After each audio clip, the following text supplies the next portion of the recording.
la proximité, quelle est la proximité avec l'histoire de la mise à mort de Ernest Ouandjé, que d'aucuns ont considéré comme grand bandit, comme héros, ainsi de suite.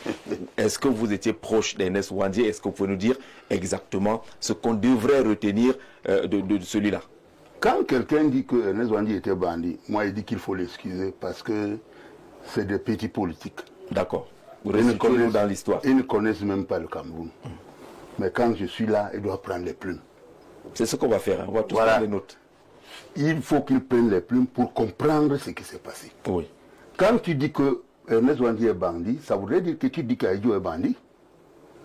Parce qu'il n'y a qu'un bandit qui peut tuer un autre. Mais je n'ai jamais vu ici-bas un bandit qui tue un chef d'État, ou bien qui fait partir un chef d'État du pouvoir.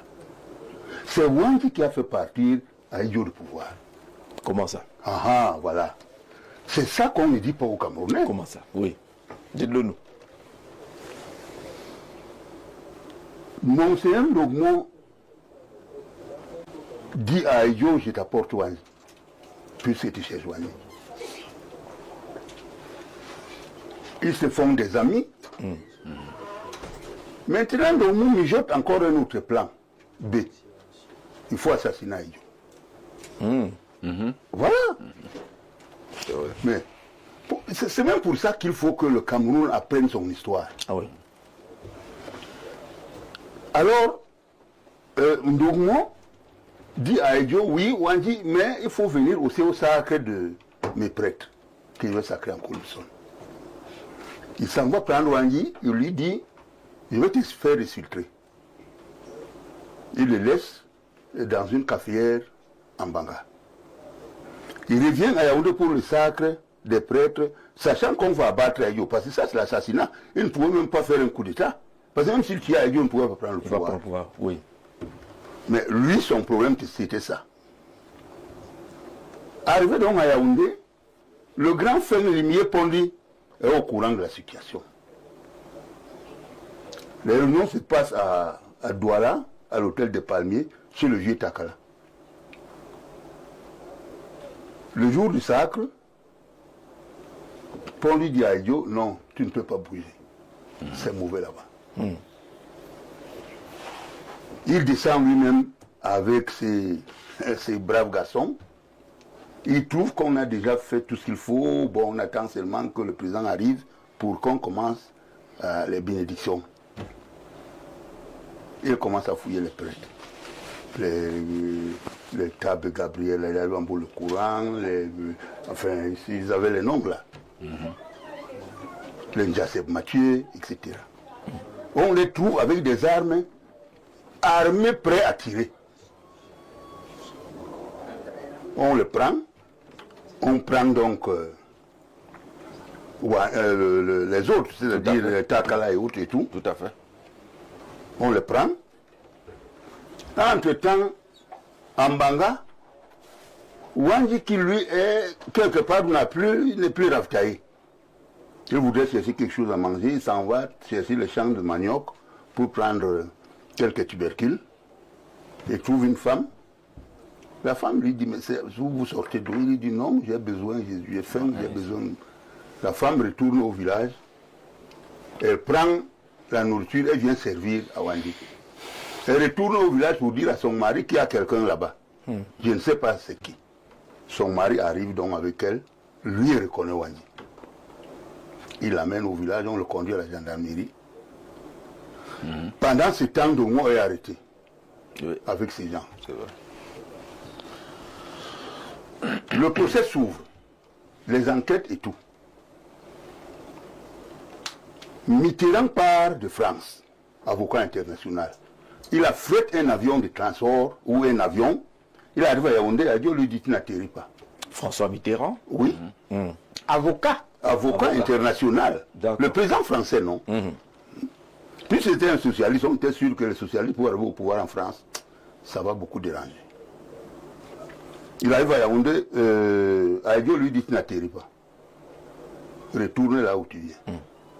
Il repart, il atterrit au Gabon, il se ravitaille, il rentre en France. Avec une grosse humiliation. Il n'est même pas descendu d'avion. Bon. Maintenant, ça fait peut-être 9 ans 10. ou 10. Puisque on est 71, du coup on est en 81. 81. Mitterrand devient président. Il règle ses comptes. D'accord? Et il dit à Aïdjo, tu vas partir. C'est pourquoi il dit que c'est Wandé qui Là, on voit le enlève. lien. Finalement, on voit le lien. C'est l'affaire Wandé D'accord. qui enlève Aïdjo.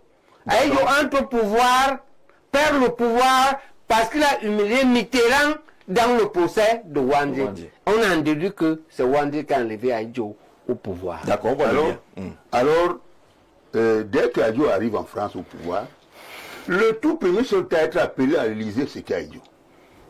Il lui dit, je crois que tu peux partir. Il n'avait pas oublié, il a la Tu as rancune tenace. tué. Parce que s'il ne tuait pas Wandji, Mitterrand allait le laisser. Mais non seulement il a refusé l'atterrissage à Mitterrand, mais il a encore tué son homme, Wandji.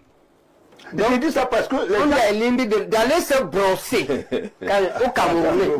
Brossez-vous d'abord avant de prononcer le mot. Et observez que Paul Biya ne le prononce pas. Voilà, permettez qu'il continue, parce alors- que c'est pour cela qu'on a beaucoup de chance de la voir. Alors, Aïdi Aïdjo, tu dois partir.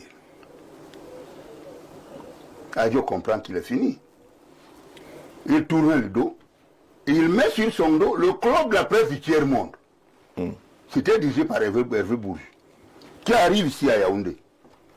Dans son éditorial, il fait comprendre au Cameroun et au monde entier que Aïdjo doit partir. Parce qu'il a dit, à la fin, que la succession de ces véritables symboles de l'unité semble ouverte à l'horizon 85 et s'annonce fort délicate. Dans son éditorial. Oui. Il y avait Hervé Bourges, directeur adjoint de Jeune Afrique. Qui a dirigé finalement Hervé Bourges, l'école de journalisme au Cameroun. Au Cameroun. Oui. Et à l'époque, il était directeur radio de France, Radio France Internationale. D'accord. Il y avait Paul Madlagor du Figaro, Christian Casseran et tout ce monde. Jean-Claude Autou, directeur adjoint de Jeune Afrique qu'on appelait Siradou Diallo. C'est vrai, Aïdjo a tenu le coup parce que il a répondu aux questions improvisées. Des questions difficiles. On n'a seulement pas du temps. Je pourrais vous brosser quelques questions, mais on aura le temps un jour. Non, on aura le temps. On va vous inviter spécialement pour aller en profondeur. Alors, Aïdjo comprend que là où je suis là, je dois partir. C'est comme ça qu'il démissionne. Voilà pourquoi je vous dis que c'est Wandji qui a fait partie Aïdjo. Et c'est cohérent. Alors, ce qui Mais fait c'est débat pas ça aujourd'hui- seulement qui est cohérent. Ce qui fait débat Non, aujourd'hui- c'est qu'il Oui. faut compléter. Compléter. C'est grâce à cause de Wandé qu'Aïdjo perd le pouvoir. Mais il y a mieux. C'est grâce à Wandé que Biya le gagne. Il faut que l'Indi sache. Oui. Biya donne le pouvoir à la mort et au procès de Wandé. Parce que ce procès de Wandé aboutit au limogeage d'Aïdjo 10 ans après par Mitterrand.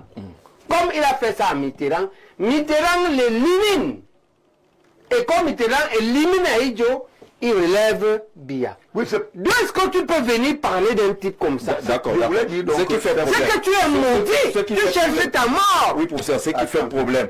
Même Biya peut-être Selon l'entendement populaire, dans ceux qui prennent sur eux de raconter avec leur mot cette histoire, ils disent que Wandji a été un héros dans la lutte, mais après on ne comprend pas pourquoi il s'est retrouvé encore dans la brousse et accusé d'assassinat et autres, ce qui fait de lui qu'il a été héros au départ et puis finalement Makiza. Est-ce que c'est une mauvaise interprétation? Wandji a tué qui? Il faut se demander. Oui. Parce que là, vous m'amenez à rentrer dans une situation très très dangereuse. La guerre qui s'est déroulée à l'ouest a plusieurs facettes. Andjé Tchungi tuait les gens, mettait leur tête sur les bois, venait planter dans les places publiques.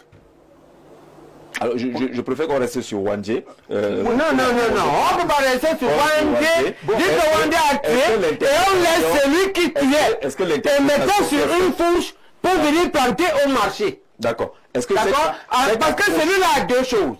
Après la barbarie, il y a la sauvagerie Oui. Moi, je voulais développer une et l'arrogance. Oui, on veut bien comprendre ceux qui interprètent Je voulais le rôle d'après-indépendance comme étant une activité qui n'avait plus lieu d'être. Wandji Voilà. a répondu à Aïdjo qu'il ne peut pas sortir du maquis parce que c'est le régime néocolonialiste qui l'a mis là. Et s'il sort, il va l'éliminer. Il a écrit noir sur blanc. Donc il y était pour se protéger d'abord. Pour se protéger. Et enfin, pour mener un combat et arriver au pouvoir. Naturellement, s'il ne tuait pas Wandji et qu'il y a Mitterrand arrivé au pouvoir, il allait faire partie toujours le même Aïdjo pour mettre Wandji. Il le savait. D'accord. On peut comprendre pourquoi est-ce que de la bouche de la femme d'Aïdjo, Feu Germaine Aïdjo, elle disait que lorsque la question a été posée au président Aïdjo, pourquoi tuer Ernest Wandji, il a dit parce que les deux, effectivement, comme il disait, Ndombo avait été arrêté en même temps que Wandji. Il disait que Ndombo, je le renvoie, n'est-ce pas, je le renvoie à Rome. Mais Wandji, j'ai beaucoup de respect pour lui. C'est pour cela que je vais le fusiller. Ça, c'est ce qu'il disait. Oui, c'est ce qu'il disait. Je voudrais dire ici que ceux qui peuvent appeler Wandji maquisard, d'abord, ils ont leurs petits problèmes avec les Bamileke. Mon petit Elim Belobé, lui, se plaint qu'on a pris les terrains de Douala. Donc qu'il ne fasse pas confusion. Restons dans l'histoire. Non, voilà. j'ai dit seulement que, bon, c'est ça, on pense souvent ça dans les querelles de salon. Dans les parlots de salon. Mais l'histoire était tue. Et que dit cette histoire clairement? Bon, Wandji est resté sous Macky. Il travaillait sous Macky. D'abord, il n'était plus en contact avec les autres maquisards, puisqu'il se cachait. Oui. Donc on ne pouvait plus donner les ordres là-bas de peur qu'on sache où il se trouve. Si on dit que Wandji a continué à tuer, c'est parce que ceux qui le cherchaient commettaient des bavures. Et on imputait ça à Wandji puisqu'il est en brousse. Tout à fait. Même les militaires, quand tu as une belle femme, s'ils voient que la femme essaie de... on te zigouille, et puis on prend sa femme. Et on accuse Wandji. C'est ça la réalité. On brûlait même les maisons, on disait que c'est Wandji. Quelqu'un qui est en brousse, qui se cache, qui se cache. Il vous dit, allez me brûler les maisons, ça lui sert à quoi? Et je vous dis une chose. Pendant son procès, parce qu'on lui a collé le coup d'État, on lui a collé le coup d'État dessus. Je vous dis une chose, j'ai été à son enquête de bout en bout, à son audience, de bout en bout, à côté d'un puissant colonel camerounais qui est mort. J'étais ses oreilles, ses yeux et sa bouche. Donc je détiens tous ces procès-là. Tout ce qui s'est passé. Il a dit... Il y a eu des révélations pendant ce procès? Oh, beaucoup. Lui, Wandji a dit que je suis tombé dans un guet-apens, un traquenard des éléments habilement montés et imbus d'ambition égoïste. Ces éléments sont Ndombo et ses complices. Là, vous le citez. Hein. Oui. C'est que... Et Fauchivé lui avait posé la question, quels sont les complices de Ndombo? De Ndombo. Il a dit à Fauchivé, quand je suis instituteur, directeur de l'école publique de Konsamba, vous, Fauchivé, vous étiez agent au commissariat spécial de la même ville. Si je m'aurais voulu me faire des honneurs, vous m'auriez pu jouer aujourd'hui sur le diable. Ne prêtez pas votre langage. Vous connaissez les complices de Wandji plus que moi. Parce qu'ils sont dans vos poches. Et je viens d'apprendre que votre coup d'État ici dans vos locaux. Tout le monde le sait. Même le président qui est au pouvoir. Donc, il était là. Il était là.